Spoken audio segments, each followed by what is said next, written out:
এনকাউন্টারে নিহত দাগি আসামি সাজ্জাক আলম। গত বুধবার পুলিশকে গুলি করে পালিয়েছিল সাজ্জাক। শনিবার বাংলাদেশ পালানোর সময় সাজ্জাকের খেল খতম। পুলিশকে গুলি করে পালানো সাজ্জাক পুলিশের গুলিতেই নিহত।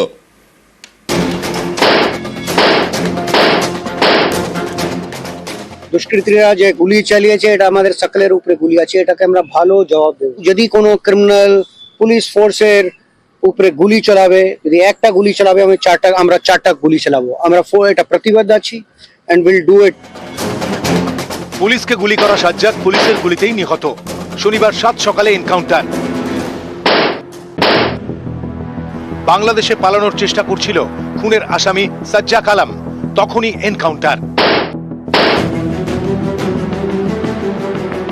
এদিন সকালে গোয়ালপুকুরের কিচকটোলায় সাজ্জাককে দেখতে পায় পুলিশ। পুলিশকে দেখে গুলি চালায় সাজ্জাক, পাল্টা পুলিশও জবাব দেয়, তাতেই খেল খতম। সকাল 7টা নাগাদ আমরা স্পট করা হয়, ওনারা দেখতে পারেন সাজ্জাক তো আমাদের আলম যে আছে তাকে দেখা হয়। He was challenge, he was asked to stop, বলা হয়েছিল এ করার জন্য, কিন্তু সেটা না করে he open fire and try to flea.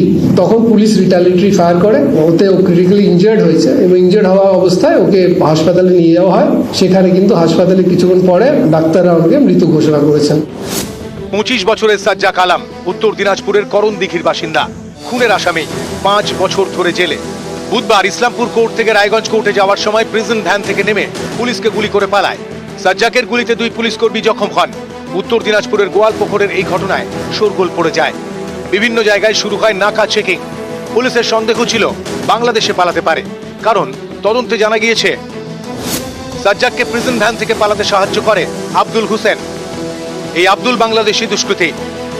আব্দুলই বুধবার কোর্ট চত্বরে সাজ্জাককে অস্ত্র দেয়। বাংলাদেশি আব্দুলের শ্বশুর বাড়ি গোয়ালপুকুরে। সাজ্জাকের খোঁজে বাংলাদেশ সীমান্তবর্তী এলাকায় শুরু হয় কড়া নজরদারি। শনিবার সকালে বাংলাদেশ সীমান্ত থেকে 5 কিলোমিটার দূরে গোয়ালপুকুরের কিচকটোলায় সাজ্জাককে দেখতে পায় পুলিশ। তাকে থামতে বললে পুলিশকে লক্ষ্য করে একাধিক গুলি চালায় সাজ্জাক। পাল্টা জবাব দিতে দেরি করেন বিরোধীধারীরা। এই চাদর মুড়ে দিয়ে কিন্তু পালানোর চেষ্টা করছিল এবং এই চাদরের মধ্যে দিয়ে কিন্তু আর্মস দেওয়া দিয়েছিল তার সাকরেত, এবং যখন পালানোর চেষ্টা করে তখন কিন্তু পুলিশ তাকে লক্ষ্য করে গুলি চালায়। 3টে গুলি খবর আছে আমাদের কাছে, একটা পায়ে আছে, একটা আই থিঙ্ক নেকের কাছে আছে, একটা ব্যাক সাইডে আছে। গুলিবিদ্ধ সাজ্জাককে গোয়ালপুকুরের লোধন গ্রামীণ হাসপাতালে নিয়ে যায় পুলিশ। সেখানে তাকে মৃত বলে ঘোষণা করা হয়। গোয়ালপুকুর থেকে মুক্তা সরকার, নিউজ 18 বাংলা।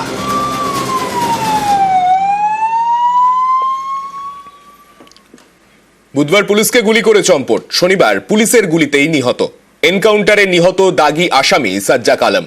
ছোটবেলাতেই তার অপরাধে হাতেখড়ি, 19 বছরে প্রথম খুন।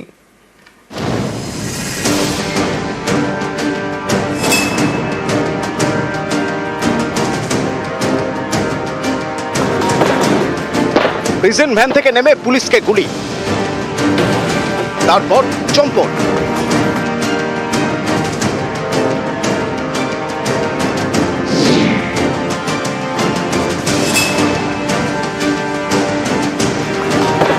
বাংলাদেশ সীমান্তে পুলিশের এনকাউন্টার।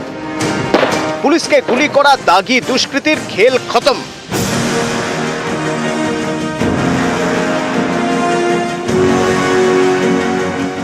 এনকাউন্টারে নিহত সাজ্জাক আলম, বয়স বছর 25, উত্তর দিনাজপুরের করণদিঘির বাসিন্দা। 2019 সালের অক্টোবরে এক ব্যবসায়ীকে গুলি করে খুন করে। তখন সাজ্জাকের বয়স 19 বছর। মাত্র 19 বছর বয়সেই গুলি করে খুন, সেটাও আবার করণদিঘি থানার কাছেই। আমাদের কারো সঙ্গে চেনা পরিচয় নাই, ওরকম বাইরের ছেলেপেলের সাথে থাকতো। আমরা তো নিজেই অবাক আছি, দেখে অবাক, একদম গ্রামের লোকই চিন্তা ভাবনা করছি কি করবে এখন।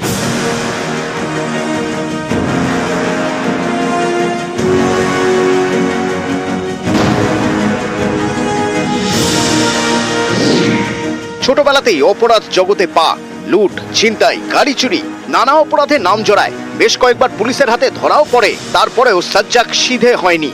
2019-এ ব্যবসায়ীকে খুন করে জেলে যায়। এই ঘটনাতেই বুধবার তাকে ইসলামপুর আদালতে তোলা হয়। সেখান থেকে রায়গঞ্জ জেলে ফেরার সময় ফের নিজের খেল দেখায় সাজ্জাক।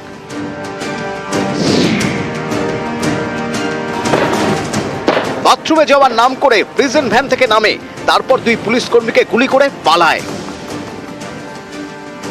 খুনের আসামির গুলিতে জখম পুলিশ, এ নিয়ে শোরগোল পড়ে যায়।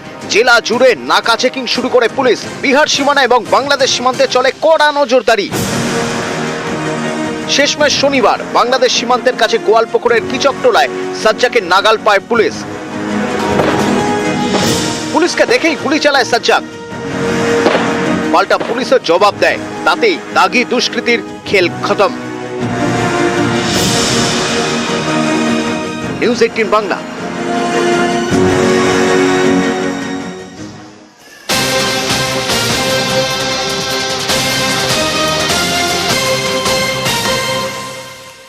রাস্তায় গাড়ি রাখাকে ঘিরে উত্তেজনা। দত্তপুকুরে পিকনিক স্পটের বাইরে উত্তেজনা। পিকনিক স্পটের বাইরে রাস্তায় গাড়ি পার্কিং, রাস্তায় পার্কিং নিয়ে স্থানীয়দের সঙ্গে গন্ডগোল। মত্ত অবস্থায় স্থানীয়দের ওপর চড়াও। কি ঘটেছিল ঘটনাটা জানবো, আমাদের প্রতিনিধি জিয়াউল রয়েছেন আমাদের সঙ্গে। জিয়াউল, দত্তপুকুর থানার কদমগাছি এলাকায় একটি পিকনিক স্পটে সেখানে গাড়ি রাখা, স্পটের বাইরে রাস্তায় গাড়ি রাখাকে কেন্দ্র করে এলাকার মানুষের সঙ্গে গন্ডগোল, এবং গন্ডগোলের পরে এলাকার মানুষ যখন প্রতিবাদ করে তখন থেকে বেধড়ক মারধর করা হয় এবং তাদের গাড়ি অর্থাৎ স্থানীয়দের একটি গাড়ি ভাঙচুর করা হয়। এবং তারা মারধরের সময় একেবারে মদ্যপ অবস্থায় ছিল এবং তারা মন্ত্রী ঘনিষ্ঠ, অর্থাৎ মন্ত্রীর কাছের লোক, মন্ত্রী কিছু করতে পারে অর্থাৎ মন্ত্রীর ভয় দেখেই এই এলাকার মানুষের উপরে চড়া হয় এমনটা অভিযোগ এলাকার মানুষের। এবং বেধড়ক মারধর করে এই ঘটনায় 3 থেকে 4 জন গুরুতর জখম হয়। তারপরে ঘটনাস্থল দত্তপুকুর থানা পুলিশ আসে। পুলিশ ইতিমধ্যে 3 জনকে আটক করেছে। কিন্তু যেভাবে মন্ত্রী ঘনিষ্ঠ বলে এলাকার মানুষের সঙ্গে অভব্য আচরণ এবং মদ্যপ অবস্থায় মারধর ফলে এলাকার একটা উত্তেজনা সৃষ্টি, ঘটনাস্থলে পুলিশ গিয়ে সামাল দেওয়ার চেষ্টা করে। এখনো পর্যন্ত 3 জনকে আটক করেছে দত্তপুকুর থানা পুলিশ। সান্নিক, বেশ। উনি পার্কিং করেছে এমন একটা জায়গায় যে গাড়িটা পাস হচ্ছিল না। আচ্ছা, এর জন্য মানে বারবার করে রিকোয়েস্ট করছে যে আপনি একটু গাড়িটা সরিয়ে নিলে আমি গাড়িটা ভিতরে আনতে পারি, কিন্তু কোনো রকম ভাবে মানছে না। উল্টো নেমে চোটপাটা আছে, পার্টির লোক বিশাল হাইফাই দেখাচ্ছে, ওনারা বিশাল একটা ব্যাপার ওনাদের, মানে মদ খেয়ে উল্টো পাল্টা গালিগালাজ কি করেছে। করার পরে উনি দু একটা কথা বলে ওনাকে মানে ইট দিয়ে মাথায় থেতলে দিয়েছে আর কি, এরকম অবস্থা। মানে রক্ত তো ধরছে ওই পরিমাণে। এবার আমরা যারা ছুটে আসছি থাকাও বলে ওনারা ঝাঁসে পালিয়ে গেল। কাউন্সিলর এসে বলছে আমাদের দাদা আসছে, সরে যান দাদা দাদা বলে ওনারা জোর জবরদস্তি আর কি সব বার করে নিতে যাচ্ছেন। আমরা আটকানোর পরে প্রশাসন এসে ওনাদেরকে তুলে নিয়ে গেল।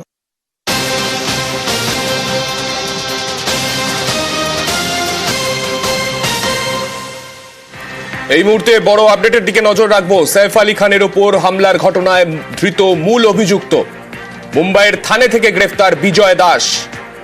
একটি রেস্তোরাঁর কর্মী বিজয়। আমাদের সঙ্গে আমাদের প্রতিনিধি মৈত্রেয়ী রয়েছেন, মৈত্রেয়ীর কাছ থেকে আরো বিস্তারিত জানবো। মৈত্রেয়ী, ঠিক কি কারণে সাইফ আলী খানের উপর হামলা চালালো এই মূল অভিযুক্ত? কিছু এখনো পর্যন্ত কি তদন্তের অগ্রগতি সম্পর্কে জানতে পারা গিয়েছে?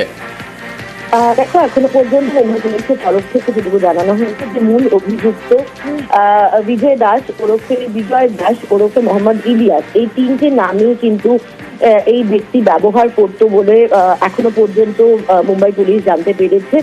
এই ব্যক্তি মুম্বাইয়ের একটি রেস্তোরাঁয় কাজ করতো এবং সেখান থেকে চুরি করার দায় তার চাকরি যায়। এবং ইতিমধ্যে মুম্বাই পুলিশ যেটা জানিয়েছে যে এই ব্যক্তি তিনি সাইফ আলী খান এবং তার পরিবারের ওপর যে হামলা ঘটেছে, সাইফ আলী খানের ওপর অ্যাটাকের ঘটনায় যে তিনি মূল অভিযুক্ত সে কথা তিনি স্বীকার করেছেন। এবং তিনি জানিয়েছেন যে এখনো পর্যন্ত সেই যে ঘটনা এবং যে তার বাড়িতে যে ঢোকা, ডাকাতি করতে এবং চাকরি যাওয়ার পরে এই কাজ করতে সে ঢুকেছিল, এখনো পর্যন্ত পুলিশের স্টেটমেন্ট রেকর্ড করেছে এবং তাকে খাল পুলিশ স্টেশনে রাখা হয়েছে। বেশ, ধন্যবাদ মৈত্রেয়ী।